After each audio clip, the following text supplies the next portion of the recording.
here we are, me, Kuji Guitar, and here we are in the today. Here I have a float. Okay, to start, here you have a lock. Simply take the line out of that and take it under the bail and pass it through here. Make sure it's going through like that. Next, thread your line through the rod rings. I have a telescopic rod here, so it's simpler because I just pass it through like that and I open my bail and I take the rod out. If you have different rods, simply do the same. Yes, this will be open, yes? Open, thread, close. Next, over here I have shots. If you see these shots, well, let's leave, we'll come back to those after. Here I have a float. Now floats come in many different sizes. You buy different sorts of floats depending on where you fish. Here I have many types. Here I have a small one. So you would use this one in a shallow lake, river, stream, wherever you're fishing. And you would use this one in a deep lake. See? Okay. I've used that. Then I have 5 shots on each side. What these shots do is they allow the float to come up like that. So it sits on the water like that. They sink it a bit, but then it comes like that. They also help you when you're casting. Now, as you see here, I've got a certain amount of line out, away from the float. Now what this does, it all depends on where you're fishing. Right now I don't have a plummet. If I had a plummet, you'd put that plummet on and you would cast it to the water and you'd see what happens to you. I'll be doing that in my next video.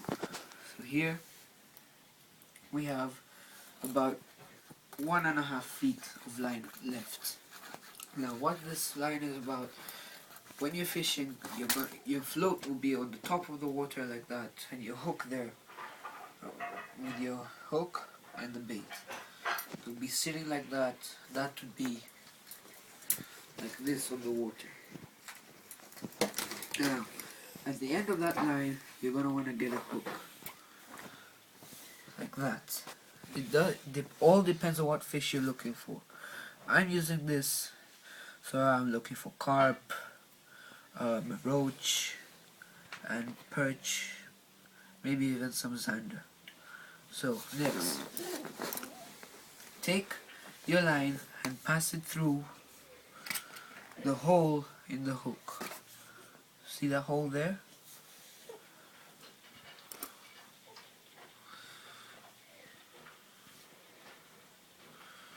There. Now, turn it like, make a loop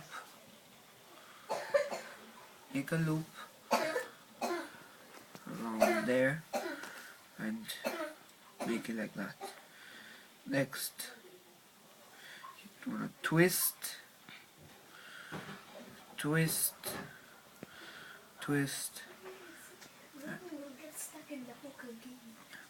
and twist. Next, take the leftover line, pass it right under that loop, big loop, and simply pull. There you go, and that's gonna have a nice strong knot. Next, take your scissors and cut the leftover line right there. So now you've got that set up. You're gonna want to get some bait. I don't have any bait right now. Then you put some, say, sweet corn, and you put it there. So put that there. Now over here in my box, depends if you're really trying to save money and stuff. then floats are more expensive than hooks. So you'd put an extra, instead of putting the hook on the main line, you add another piece of line that's of a lower breaking strain than the main line. Now what this does is, if your lines should break during your fishing process, you won't lose a float, you'll only lose a hook. That's because floats are more expensive than hooks, okay? Alright. Now, simply if you're using a telescopic rod, open your bail and simply take the rod out. See, you've got a tangle there. Pull it out. Second. Oh, got a big tangle there. Nothing too big, shouldn't take too long to take out.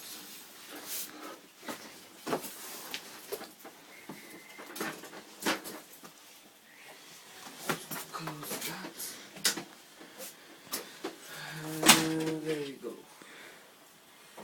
Make sure. Just hold that.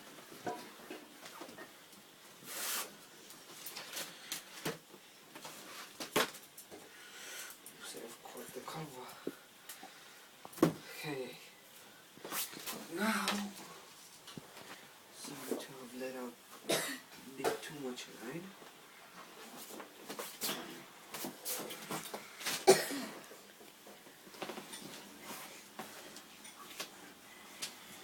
Let's grab a loop.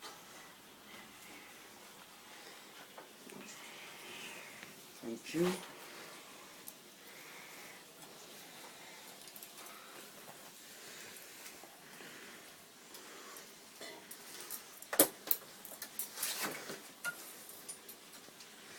Sorry about this, guys. That should do it.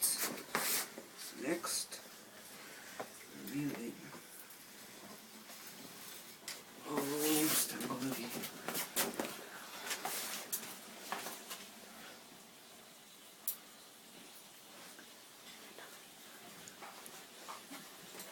Okay. Now, I've got a tangle here. Just gonna repair that. There we go. Should do the trick. Next.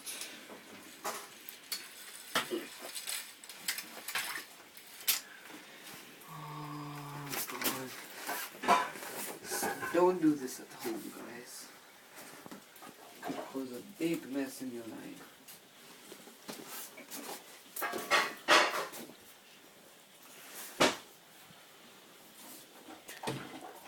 And there you are. Your fishing rod is all set up and ready to fish. This is Kurji Guitar.